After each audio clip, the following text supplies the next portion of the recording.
Hello dear students, आज हम textile में कृत्रिम रेशा नायलॉन को पढ़ने वाले हैं। तो आइए देखते हैं नायलॉन क्या होता है। जैसा कि आपको स्क्रीन पर दिख रहा होगा, ताप सुनम्य या संश्लेषित रेशा नायलॉन, जिसको इंग्लिश में कहते हैं थर्मोप्लास्टिक और सिंथेटिक फाइबर नायलॉन। इसमें देखते हैं वैज्ञानिकों के अथक प्रयास, परिश्रम व ज्ञान ने बिना प्राकृतिक रेशों या प्राकृतिक पदार्थों के उपयोग से ही विशुद्ध रूप से केवल रासायनिक तत्वों के द्वारा ही ऐसे रेशों की खोज की है जिसकी मजबूती, टिकाऊपन, अस्थायित्व, चमक, कार्यक्षमता, विलक्षण प्रतिस्पंदता एवं तन्यता का मुकाबला कोई दूसरा रेशा नहीं कर सकता। क्योंकि ये जो नायलॉन हमारा है, ये जो नायलॉन रेशा है, यह रेशा किसी प्राकृतिक पदार्थ से नहीं बना है, इसलिए इसको कृत्रिम रेशा भी कहते हैं। क्या कहते हैं? कृत्रिम रेशा भी कहते हैं। और इसके कई नाम भी हैं, जैसे कि आप लोगों को दिख रहा होगा कि नायलॉन को जादुई रेशे भी कहते हैं, मैजिक फाइबर्स, तथा सुगम जीवन रेशे, इजी लाइफ फाइबर भी कहते हैं। ताप सुनम्य रेशे पॉलीमर रसायन से निर्मित किए जाते हैं। ये जो नायलॉन होते हैं, नायलॉन एक ताप सुनम्य रेशा है, तो यह किससे निर्मित होता है? यह पॉलीमर रसायन से निर्मित होता है और इसीलिए इसको कृत्रिम रेशा कहते हैं, क्योंकि यह पॉलीमर रसायन से या रासायनिक तत्वों से निर्मित होता है, तो इसलिए हम इसको कृत्रिम रेशा कहते हैं। अब हम थोड़ी सी नज़र डालेंगे इसके उद्गम और इतिहास पर। नायलॉन का रेशा 20वीं शताब्दी की अनुपम देन है। नायलॉन की खोज का श्रेय डॉक्टर वेलेस एच कैरोथर्स को जाता है, जो ड्यूपोंट कंपनी में एक प्रमुख रसायन शास्त्री थे।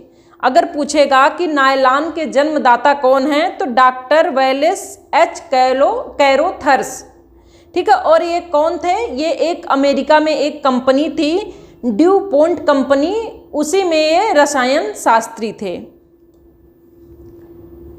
इसके बाद सन 1929 ईस्वी में अमेरिका की ड्यूपोंट कंपनी ने अनुसंधान के द्वारा पॉलीमर नामक रसायन का आविष्कार किया।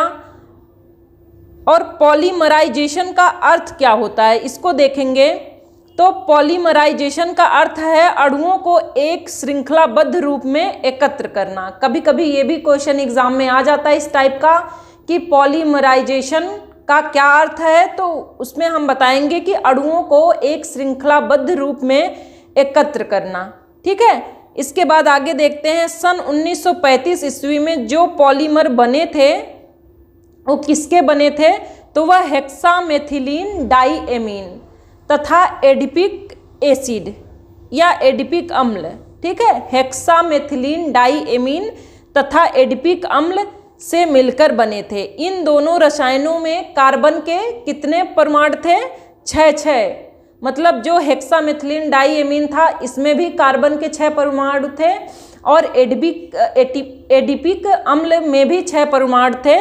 तो इसलिए इसके मिश्रण से जो पॉलीमर बने उसे पॉलीमर 66 का नाम दिया गया। अगर ऐसे क्वेश्चन पूछ ले कि पॉलीमर 66 क्या है, तो हम बताएंगे कि हेक्सामेथिलीन डाइएमीन और एडिपिक अम्ल का मिश्रण होता है।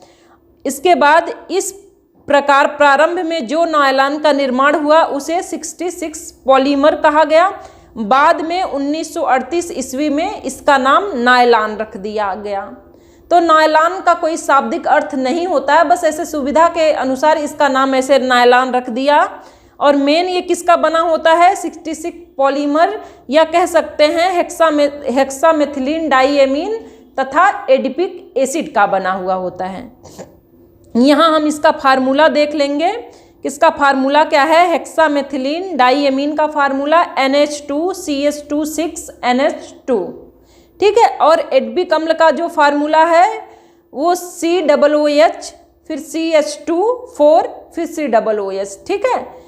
ये फार्मूला याद रखिएगा, कभी कभी हो सकता है एग्जाम में पूछ ले, हालांकि इतना टफ नहीं पूछता है। फिर अब हम देखेंगे नायलॉन का मैन्युफैक्चरिंग कैसे होती है, नायलॉन से रेशा कैसे बनता है, तंतु कैसे बनता है। तो इसमें जो पहली प्रक्रिया होती है वो होती है पॉलीमेराइजेशन प्रक्रिया। कौन सी प्रक्रिया? पॉलीमेराइजेशन प्रक्रिया। तो नायलॉन रेशे का निर्माण रासायनिक प्रक्रियाओं की एक जटिल श्रृंखला है। इसमें कार्बन, हाइड्रोजन, ऑक्सीजन, नाइट्रोजन को एक निश्चित एवं नियंत्रित अनुपात तथा संगठनात्मक व्यवस्था में मिलाया जाता है। किस किस को मिलाया जाता है? कार्बन, हाइड्रोजन, ऑक्सीजन तथा नाइट्रोजन को। इन सभी तत्वों का अनुपात इस बात पर निर्भर करता है कि इससे किस प्रकार के नायलॉन का निर्माण करना है। नायलॉन निर्माण के लिए पहले कोलतार, पेट्रोलियम या अन्य रासायनिक कच्ची सामग्री से हेक्सामेथिलीन डाइएमीन तथा एडिपिक अम्ल नामक रसायनों का निर्माण किया जाता है। उसके बाद जब हेक्सामेथिलीन डाइएमीन तथा एडिपिक अम्ल बन जाता है, उसके बाद इन रसायनों के प्रयोग से बने नायलॉन साल्ट, जो नायलॉन साल्ट हमें मिलता है, उसको ऑटोक्लेव में रखकर गर्म किया जाता है। और गर्म करने से छोटे छोटे अणु जो होते हैं वो आपस में मिलकर अणुओं की एक बड़ी श्रृंखला में बंध जाते हैं, जिसे लीनियर सुपर पॉलीमर कहा जाता है। अगर पूछ लिया जाए कि लीनियर सुपर पॉलीमर क्या है, तो यह एक अणुओं की एक बड़ी श्रृंखला होती है जिसमें हेक्सामेथिलीन डाइएमीन तथा एडिपिक अम्ल के अणु रहते हैं।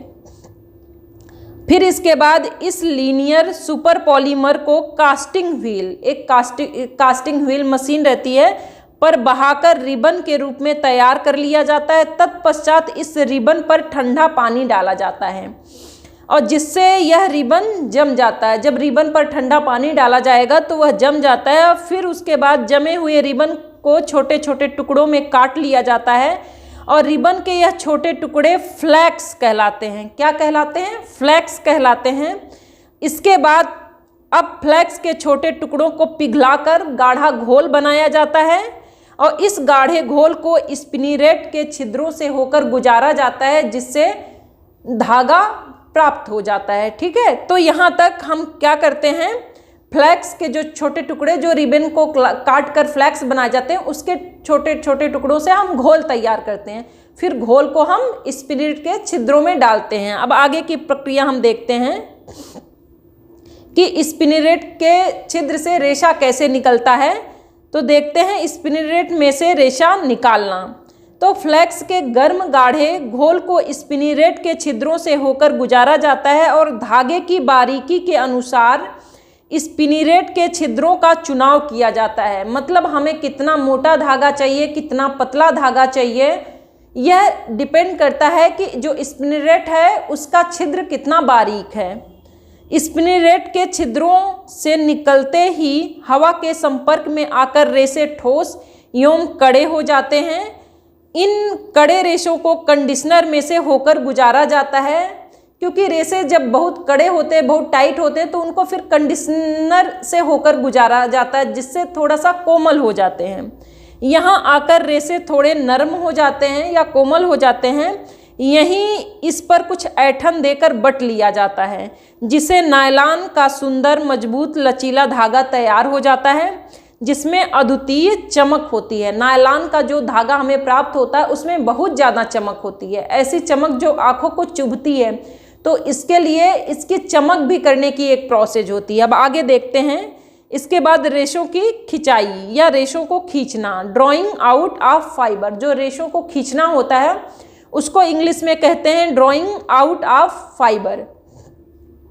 इसमें देखते हैं नायलॉन के रेशों को खींचा जाता है, जिससे अपने मूल लंबाई से, क्योंकि जो स्पिरिट के छिद्र से जो धागे निकलते हैं उससे वो 7-8 गुना लंबाई में और ज़्यादा खिंच जाते हैं। तो यहाँ जिससे वह अपने मूल लंबाई से 7 से 8 गुना अधिक लंबा हो जाता है। और खींचने से पूर्व नायलॉन की आणविक रचना एवं व्यवस्था फ्लैक्स के समान ही अव्यवस्थित रहती है। इसकी मजबूती, लोच, चमक एवं पारदर्शिता भी कम रहती है, लेकिन खींचने के पश्चात रेशों के अंदर की आणविक बनावट व्यवस्थित हो जाती है।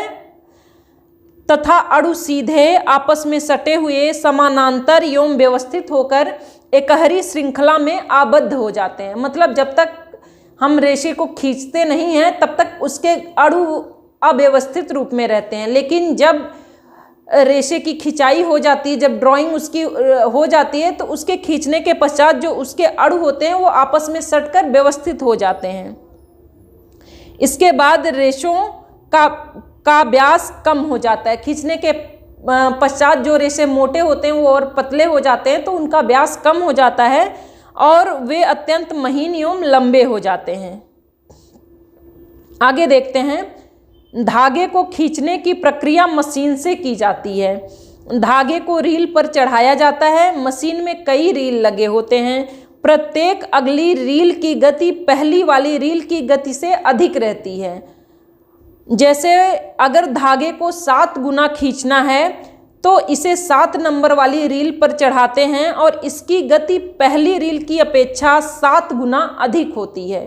ठीक है, इस प्रकार वांछित व्यास का धागा प्राप्त हो जाता है। मतलब जैसा धागा हमें चाहिए होता है वैसा प्राप्त हो जाता है। अगर 6 गुना ज़्यादा या 8 गुना ज़्यादा व्यास का हमें चाहिए, लंबाई का चाहिए, तो उसको हम 8 नंबर वाली रील पर चढ़ाएंगे। और 8 नंबर वाली रील यह दर्शाती है कि इसके पीछे जो रील थी वो उससे 7 गुना कम थी। ठीक है, इसके बाद आगे देखते हैं, नायलॉन की बारीकी का मूल्यांकन डेनियर में किया जाता है। किस में किया जाता है? डेनियर में किया जाता है। और डेनियर का मतलब क्या होता है? डेनियर से तात्पर्य नायलॉन के धागे के वजन से है। तो डेनियर पूछा जा सकता है एग्जाम में। डेनियर क्या है? डेनियर एक यूनिट है कि जिससे नायलॉन की बारीकी का मूल्यांकन किया जाता है और यह नायलॉन के धागे के वजन से मतलब है इसका। और सबसे महीन धागा जो नायलॉन का होता है वह कितने डेनियर का होता है? तो वह 12 डेनियर का होता है। जो 12 डेनियर का धागा होता है नायलॉन का वो सबसे बारीक होता है। फिर इसके ऊपर 16 डेनियर, 18 डेनियर, 14 डेनियर कुछ भी हो सकता है। ठीक है, अब अगला हम देखते हैं चमक कम करना। डिलस्टरिंग ऑफ यार्न, मतलब जो नायलॉन का धागा होता है उसकी चमक कैसे कम करते हैं? तो नायलॉन के धागे में अत्यधिक चमक होती है जो आंखों को चुभने वाली होती है। इसलिए नायलॉन के धागे पर चमक कम करने की प्रक्रिया आवश्यक रूप से की जाती है। इसके लिए टिटेनियम ऑक्साइड, बेरियम सल्फेट अथवा जिंक ऑक्साइड का प्रयोग किया जाता है।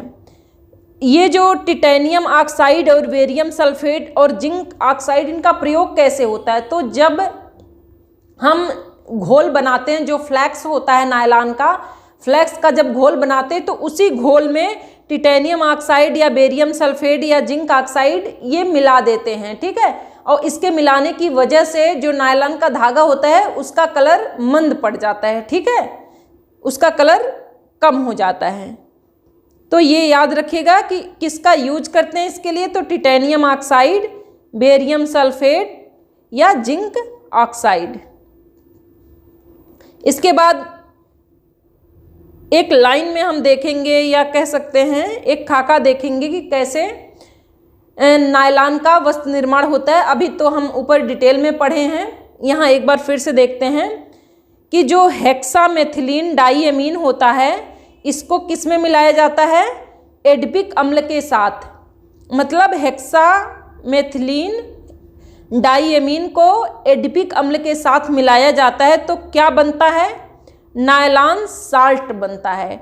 फिर उसके बाद नायलॉन साल्ट को ऑटोक्लेव में गर्म किया जाता है। क्या किया जाता है? ऑटोक्लेव में गर्म किया जाता है। फिर हमें क्या प्राप्त होता है? Linear super polymer. Nylon salt को ऑटोक्लेव में गर्म करने से हमें लीनियर सुपर पॉलीमर प्राप्त होता है।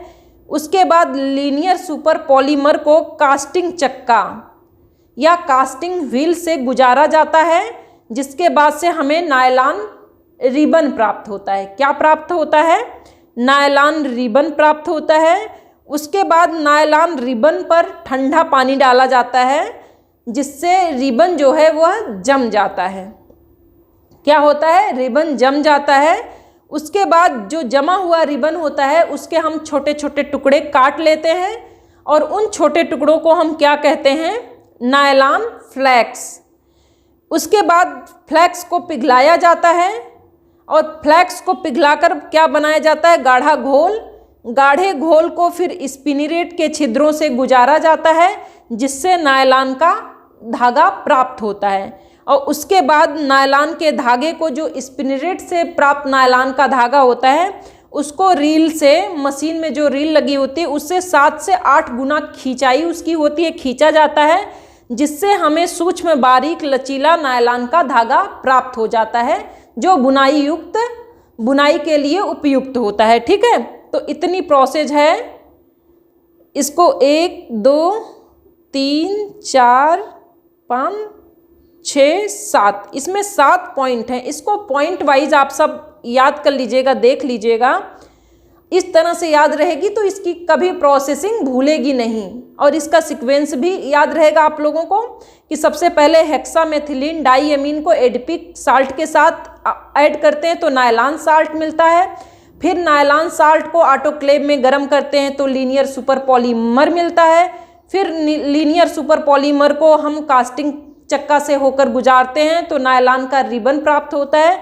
फिर नायलॉन के रिबन पर ठंडा पानी डालते हैं तो वह जम जाता है। फिर जमने के बाद जो रिबन होता है उसको छोटे छोटे टुकड़ों में काट लिया जाता है जिसको नायलॉन फ्लैक्स कहते हैं। फिर फ्लैक्स को पिघलाकर गाढ़ा घोल बनाया जाता है और गाढ़े घोल को नायलॉन के छिद्रों से गुजारा जाता है जिससे नायलॉन का धागा मिलता है। उसके बाद नायलॉन का धागा को 7 से 8 गुना उसको खींचा जाता है जिससे उसकी लंबाई बढ़ जाती है और उसके अणु आपस में व्यवस्थित हो जाते हैं। उसके बाद जो सबसे लास्ट में हमें सूक्ष्म बारीक और लचीला नायलॉन का धागा प्राप्त होता है। इतनी प्रोसेस इसमें है। तो आई होप आप सबको समझ में आ गया होगा इतना। अब हम आगे बढ़ते हैं, देखते हैं नायलॉन के रेशों के प्रकार, टाइप्स ऑफ नायलॉन फाइबर। तो इसमें एक होता है एकहरे धागे। ठीक है, एकहरे धागे को बोलते हैं इंग्लिश में मोनोफिलामेंट यार्न। एकहरे धागे में एक ही रेशा होता है। धागे का व्यास स्पिनिरेट के छिद्रों के व्यास पर निर्भर करता है कि हमें कितना मोटा धागा चाहिए, कितना पतला धागा चाहिए। उस प्रकार के हम स्पिनिरेट का प्रयोग करते हैं। यह धागे अत्यंत महीन, सीधे, चमकदार व चिकनी सतह वाले होते हैं। इन्हें बटा नहीं जाता है। जो एकहरे धागे होते हैं इन्हें बटा नहीं जाता है, इसलिए इनकी मजबूती बहुरेशी या बटे हुए धागों से कम होती है। होजरी वस्त्र निर्माण में इनका उपयोग अधिक होता है। जो एकहरे धागे होते हैं इनका जो उपयोग होता है वह होजरी वस्त्र के निर्माण में होता है। इसके बाद हम देखते हैं बहुरेशीय धागे या मल्टी फिलामेंट यार्न। कई इकहरे धागों को आपस में मिलाकर, बटकर तथा ऐंठन देकर बहुरेशीय धागा बनाया जाता है। धागे जिस व्यास के बनने होते हैं उसी के अनुरूप रेशे मिलाए जाते हैं कि कितना मोटा हमें धागा बनाना है, कितना पतला हमें धागा बनाना है। उस प्रकार के रेशे को हम लेकर उसको आपस में बटते हैं। ठीक है, और यह धागे अत्यंत मजबूत, क्योंकि जो बटे हुए धागे होते हैं या जो बहुरेशीय धागे होते हैं वह अत्यंत मजबूत, लचीले, कोमल होते हैं। इनमें नायलॉन के सभी गुण आ जाते हैं। ठीक है, इसके बाद अगला देखते हैं स्ट्रेच धागे। कौन सा? स्ट्रेच धागे या स्ट्रेच यार्न। तो नायलॉन के धागों को खींचकर लंबाई में बढ़ाकर विशेष प्रक्रिया द्वारा घुघराले बनाए जाते हैं और यह धागे खींचने पर फैल जाते हैं व छोड़ देने पर पुनः घुघराले बन जाते हैं। यह धागे ही स्ट्रेच धागे कहलाते हैं। स्ट्रेच धागे वे धागे होते हैं जो घुघराले होते हैं और खींचने पे बहुत ज़्यादा फैलते हैं और छोड़ देने पर अपनी पुनः आकृति को वह प्राप्त कर लेते हैं। और इसमें जो स्ट्रेच धागे होते हैं इसमें नम्यता एवं प्रत्यास्था का अनोखा गुण समाहित होता है। इनसे क्या बनता है? जर्सी, स्लैक्स, स्ट्रेचलान वस्त्र, कार्डिगन, होजरी आदि के वस्त्र बनाए जाते हैं। जो जींस वगैरह पहनते हैं जो स्ट्रेचेबल होता है उसमें स्ट्रेच धागे का उपयोग किया जाता है। इसके बाद हम अगला देखेंगे कता हुआ धागा, जिसको हम बोलते हैं स्पन यार्न। तो नायलॉन के लंबे लंबे रेशों को छोटे छोटे रेशों के रूप में काट लिया जाता है और इन रेशों को, यहाँ रेशो रहेगा, इन रेशों को की लंबाई 1 इंच से 5 इंच तक होती है। इनसे कपास की तरह ही खींचकर बटकर कताई द्वारा अविरल लंबाई के धागे बनाए जाते हैं। कता हुआ धागा अत्यंत मजबूत होता है। इस धागे में नायलॉन के सभी गुण समाहित होते हैं और इसमें घिसावट व रगड़ सहने की अद्भुत क्षमता विकसित होती है। जो स्पन यार्न होते हैं उसमें रगड़ सहने की और घिसावट सहने की क्षमता विद्यमान रहती है और ये अत्यंत मजबूत होते हैं। ठीक है, इसके बाद अगला हम देखेंगे टेक्सचर धागे। कौन से? टेक्सचर धागे या टेक्सचर यार्न। तो कुछ नायलॉन के रेशों में मशीन की सहायता से इनकी सतह पर छोटे छोटे लूप या रोए उठाए जाते हैं।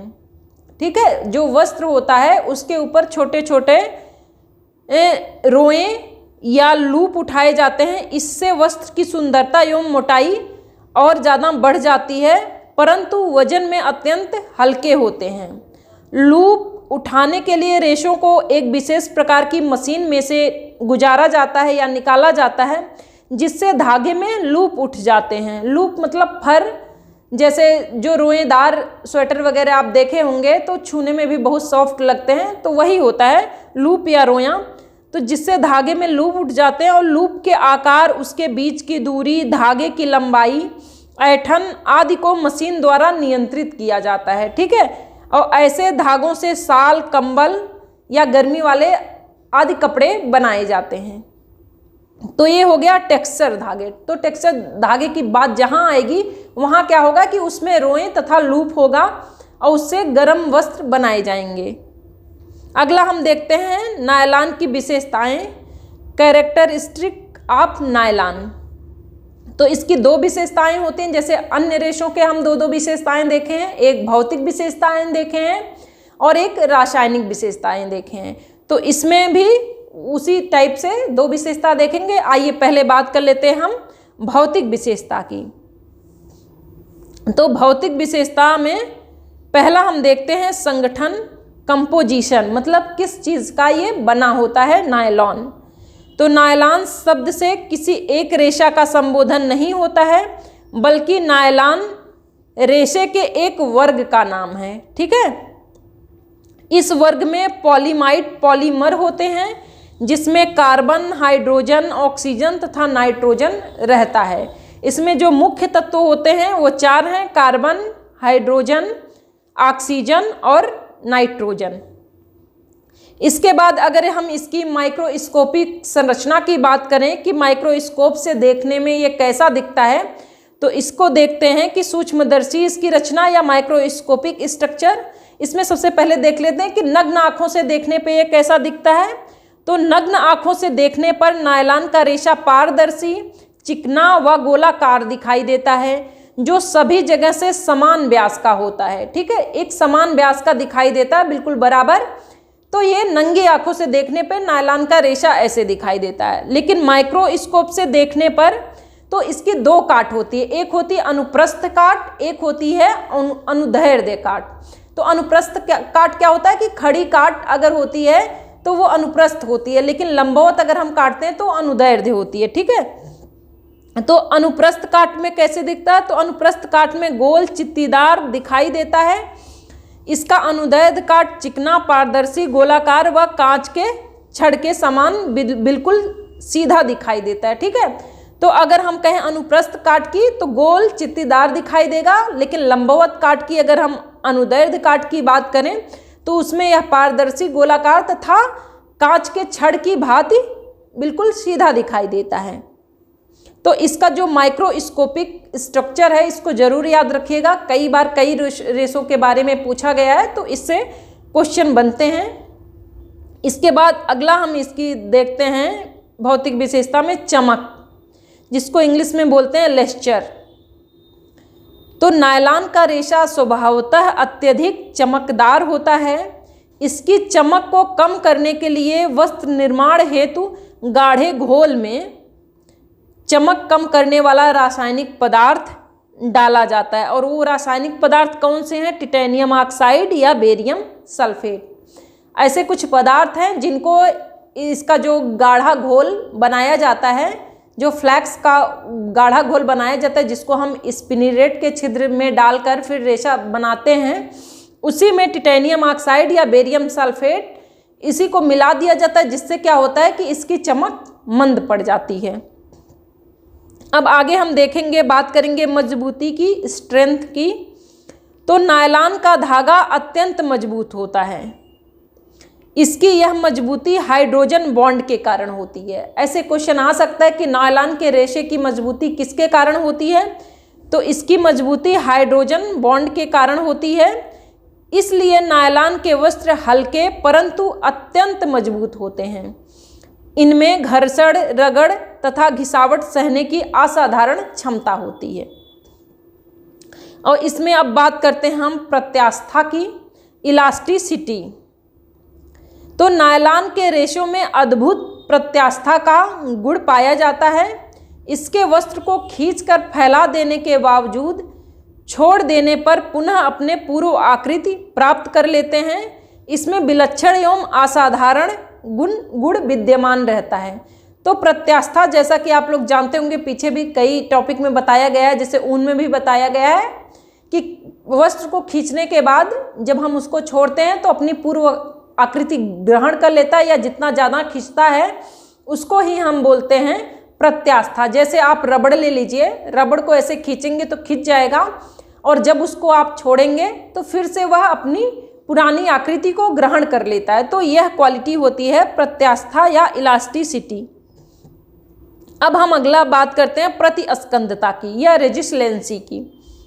तो जैसे प्रतिस्कंदता होता है नायलॉन में, वैसे ही जैसे प्रत्यास्था नायलॉन के रेशे में होता है, उसी प्रकार से प्रतिस्कंदता भी का प्रभाव इसमें पर्याप्त मात्रा में पाया जाता है। तो प्रत्यास्था के समान ही प्रतिस्कंदता का गुण भी इसमें विद्यमान रहता है, मतलब रेजिस्टेंसी भी इसमें पर्याप्त भरपूर मात्रा में पाई जाती है।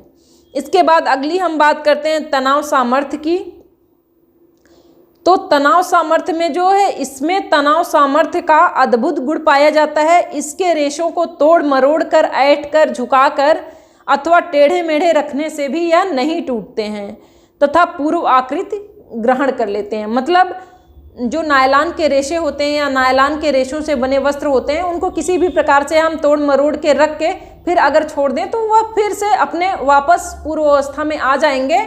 उनसे तोड़ मरोड़ का कोई उस पर सिकन नहीं आने वाली है। ठीक है, तो इसमें अद्भुत गुण रहता है तनाव सामर्थ्य का भी।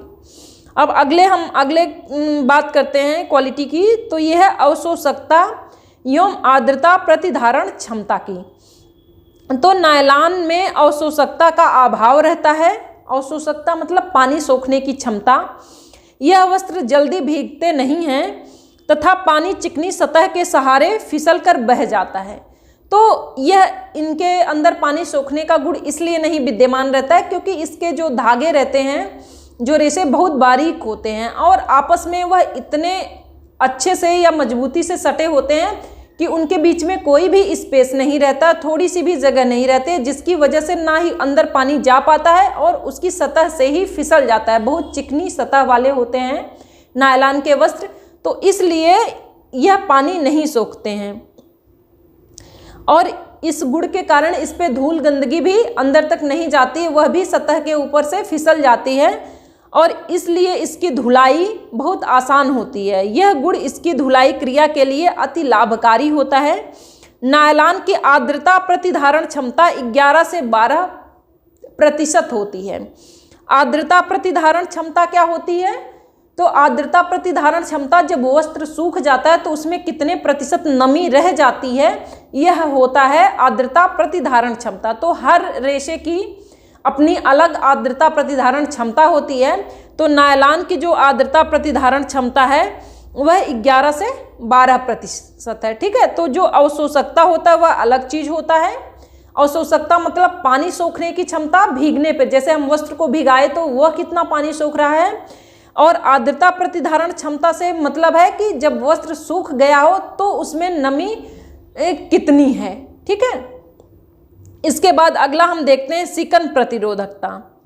तो सिकन प्रतिरोधकता या इसको बोलते हैं क्रीज रेजिस्टेंस। तो नायलॉन के वस्त्र निर्माण प्रक्रिया के दौरान ही हीट सेट कर दिया जाता है, मतलब उसमें जो चुन्नट टुन्नट जो थोड़ा बहुत बनाना उनाना रहता है उसको गर्म करके हीट सेट कर दिया जाता है, जिसके बाद क्या होता है, जिससे वस्त्र मुड़ने सिकुड़ने तथा क्रश होने जैसे गुणों से मुक्त हो जाता है। उसके बाद उसको चाहे जैसे आप मोड़ कर रख दीजिए, उस पर कोई प्रभाव नहीं पड़ता है। और बाद में इसी के कारण क्योंकि हीट सेट किया गया रहता है तो इस पर कम प्रेस करने की ज़रूरत पड़ती है। अब आगे हम देखेंगे ताप संवाहकता।